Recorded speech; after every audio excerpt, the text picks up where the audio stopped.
Hi everyone, this is William Vega and this is my video presentation about the article Underdoing Appropriateness, Racial Linguistic Ideologies and Language Diversity in Education by Nelson Flores and Jonathan Rosa.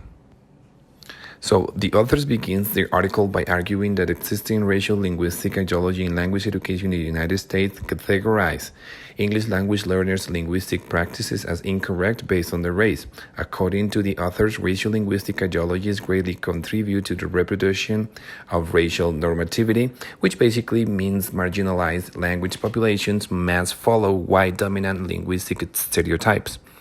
We could affirm the racial linguistic ideology present monoglossic mindset as the standardized national language. Later on, authors start presenting the setting, the background where racial linguistics is materialized by the appropriateness-based model. They specifically refer to how racial linguistic ideology is evidenced in educational contexts. In this sense, authors advocate for two alternative ways from which racial linguistics should be seen: subtractive and additive approach.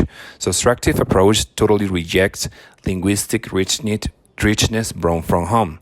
Instead, it imposes the standard English as the only mean to access contents at school. On the other hand, additive approach embraces linguistic practices brought from home. However, it still prioritizes the use of standard forms of language to support academic practices at school. Next, the authors present their first construct, which to me consists of the characterization of the appropriateness-based language model in education. They argue the appropriateness-based language model marginalizes the home linguistic practices as they do not fit into the dominant linguistic stereotypes. Another proposition that can be linked to this construct consists of the deconstruction of the misconception that modifying linguistic practices will eliminate social hierarchies. The next construct has to do with the three kinds of learners appropriateness-based model is conceptualized for. The first proposition that can be linked to this semantic unit is long-term English language learners. This term is produced by the white listening subject, meaning it already contains specific dominant ideologies that categorize those who are not part of the social code of the linguistic norm. This model does not acknowledge that learners may use both languages strategically to perform specific communicative purposes. It also disregards the strong foundations that home linguistic practices provide to succeed at school. We could argue that heritage learners' education seeks to gain academic language proficiency in their native language. However, it does not have a liberator purpose. The hidden intention is to provide linguistic purity by removing any non-standard form of the home language. The final goal of appropriateness-based level is to also promote a racial purity ideology that fits the white dominant stereotype. In addition to this, social position of enunciation is what truly determines the linguistic forms.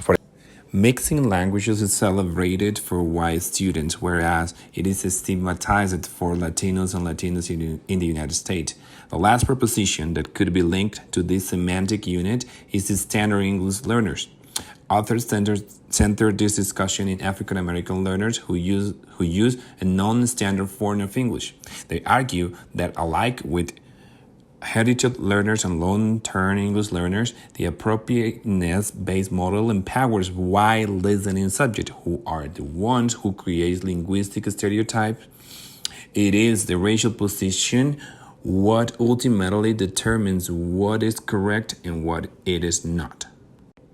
Finally, the last construct consists of some propositions that contain steps to undo the appropriateness-based model.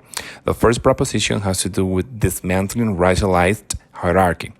It can also be posed a critical heteroglossic perspective could help undo this model by modifying both the white listening subject and the way it perceives the marginalized linguistic forms. This will contribute to move the language education beyond the appropriateness-based level.